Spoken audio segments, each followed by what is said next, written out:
Bapak, Ibu, dan saudara-saudari terkasih. Salam sejahtera, salam damai beserta Yesus Kristus. Marilah kita membaca, mendengarkan, dan merenungkan sejenak firman Allah. Bacaan pertama. Pembacaan dari surat kepada orang Ibrani. Saudara-saudara, baiklah kita waspada, supaya jangan ada seorang di antara kamu yang dianggap ketinggalan, sekalipun janji akan masuk ke dalam perhentiannya masih berlaku. Karena kepada kita diberitakan juga kabar kesukaan sama seperti kepada mereka. Tetapi, firman pemberitaan itu tidak berguna bagi mereka, karena tidak bertumbuh bersama-sama oleh iman dengan mereka yang mendengarnya. Sebab kita yang beriman akan masuk ke tempat perhentian seperti yang ia katakan, sehingga aku bersumpah dalam murkaku, mereka takkan masuk ke tempat perhentianku, sekalipun pekerjaannya sudah selesai sejak dunia dijadikan. Sebab, tentang hari ketujuh pernah dikatakan di dalam suatu nas, dan Allah berhenti pada hari ketujuh dari segala pekerjaannya.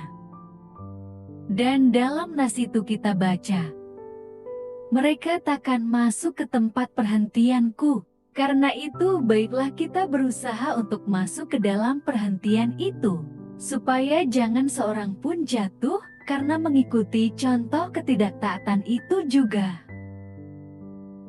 Demikianlah sabda Tuhan. Mazmur tanggapan. Semoga karya Allah jangan dilupakan selama-lamanya. Karya Allah telah kami dengar dan kami ketahui, dan diceritakan kepada kami oleh para leluhur. Kami meneruskannya kepada angkatan yang kemudian. Puji-pujian kepada Tuhan dan kekuatannya, serta perbuatan-perbuatan ajaib yang telah dilakukannya.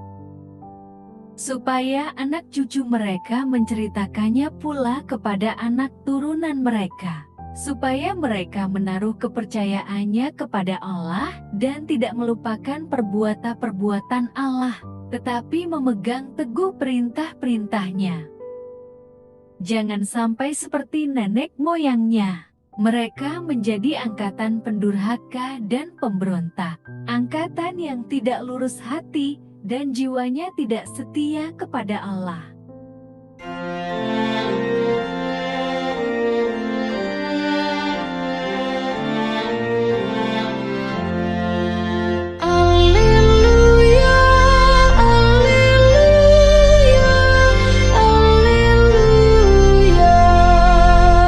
Seorang Nabi Agung telah muncul di tengah kita dan Allah mengunjungi umatnya.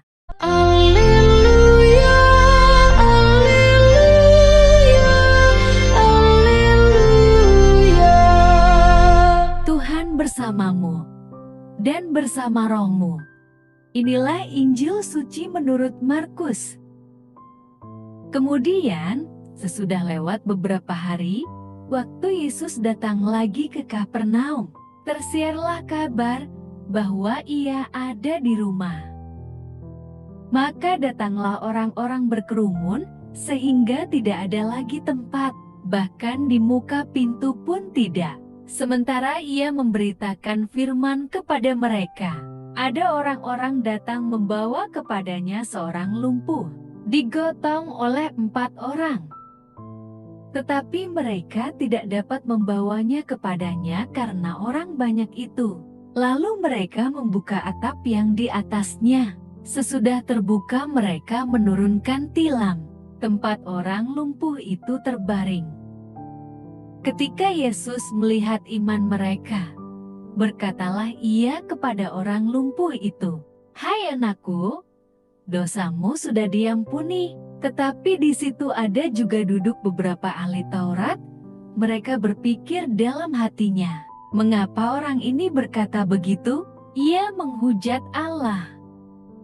Tetapi Yesus segera mengetahui dalam hatinya bahwa mereka berpikir demikian. Lalu ia berkata kepada mereka, Mengapa kamu berpikir begitu dalam hatimu? Manakah lebih mudah mengatakan kepada orang lumpuh ini, dosamu sudah diampuni, atau mengatakan, bangunlah, angkatlah tilammu dan berjalan. Tetapi, supaya kamu tahu bahwa di dunia ini Anak Manusia berkuasa mengampuni dosa, berkatalah ia kepada orang lumpuh itu, kepadamu kukatakan, bangunlah, angkatlah tempat tidurmu dan pulanglah ke rumahmu. Dan orang itu pun bangun, segera mengangkat tempat tidurnya, dan pergi keluar di hadapan orang-orang itu, sehingga mereka semua takjub lalu memuliakan Allah. Katanya, yang begini belum pernah kita lihat. Demikianlah sabda Tuhan, terpujilah Kristus. Bapak, Ibu, dan saudara-saudari terkasih dalam Kristus Yesus, sungguh benar adanya. Jika mau sembuh, maka harus ada keyakinan dalam doa dan obat yang dikonsumsi, sebab jika tidak, maka semuanya akan sia-sia. Dalam hal berdoa juga demikian adanya. Ada orang yang sakit kemudian dilayani dan didoakan, tetapi dalam hatinya tidak percaya akan kuasa doa itu, ternyata tidak ada reaksi kesembuhan dalam dirinya. Akan tetapi, jika ia berserah penuh dan meyakini bahwa ada kuasa dalam doa itu terhadap dirinya, maka seketika itu juga akan sembuh. Kemudian didukung dengan memakai obat yang dikonsumsinya juga akan memulihkan kesehatannya, maka kesembuhan itu akan menjadi miliknya. Bapak, Ibu, dan saudara-saudara terkasih, pada perikop sebelumnya Yesus berada di Galilea untuk memberitakan kerjaan Allah. Pada kesempatan lain, Yesus kembali lagi ke Kapernaum, yaitu kota nelayan yang penting, terletak di pantai utara Danau Galilea. Kota Kapernaum ini terletak di jalur perdagangan utama yang menghubungkan Mesir dan daerah Barat serta Syria dan daerah Timur Laut. Yesus kembali lagi ke rumah Simon dan Andreas. Ia pun memberitakan firman kepada mereka yang berkumpul di rumah itu. Lalu datanglah orang yang lumpuh dengan digotong 4 orang. Namun, mereka terhalang mendekat kepada Yesus karena kerumunan orang pada saat itu. Pulangkah mereka? Tidak. Iman mereka membuat mereka mencari jalan untuk membuka atap. Lalu mereka menurunkan tilam, sehingga si lumpuh dapat bertemu dengan Yesus. Bapak, Ibu, dan saudara-saudari terkasih, yang pertama dilakukan Yesus bukanlah menyembuhkan penyakit, tetapi mengampuni dosanya. Mengapa? Ada pemahaman masyarakat Yahudi masa itu bahwa penyakit yang diderita merupakan akibat dosa. Yesus memahami hal ini. Setelah menerima pengampunan dosa, maka sakit lumpuhnya disembuhkan. Bapak, Ibu, dan saudara-saudari terkasih, iman ada dalam diri setiap manusia yang percaya kepada Yesus. Dengan iman kita menjalani kehidupan tanpa ragu dan berserah kepada Tuhan.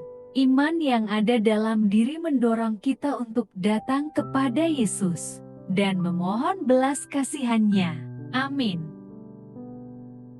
Marilah berdoa. Allah Bapa, sumber pengharapan, Engkau telah mengikat perjanjian dengan semua orang melalui Yesus yang terurapi. Semoga kami selalu berpegang teguh pada Dia dan berkembang menjadi umat yang patuh setia. Dengan pengantaraan Yesus Kristus, Putra-Mu, Tuhan kami yang bersama Dikau, dalam persatuan Roh Kudus, hidup dan berkuasa, Allah, sepanjang segala masa. Dalam nama Bapa, Putra, dan Roh Kudus. Amin. Terima kasih. sudah mendengarkan dan merenungkan firman Allah. Jangan lupa subscribe dan jangan lupa juga aktifkan loncengnya. Terima kasih, Tuhan Yesus memberkati.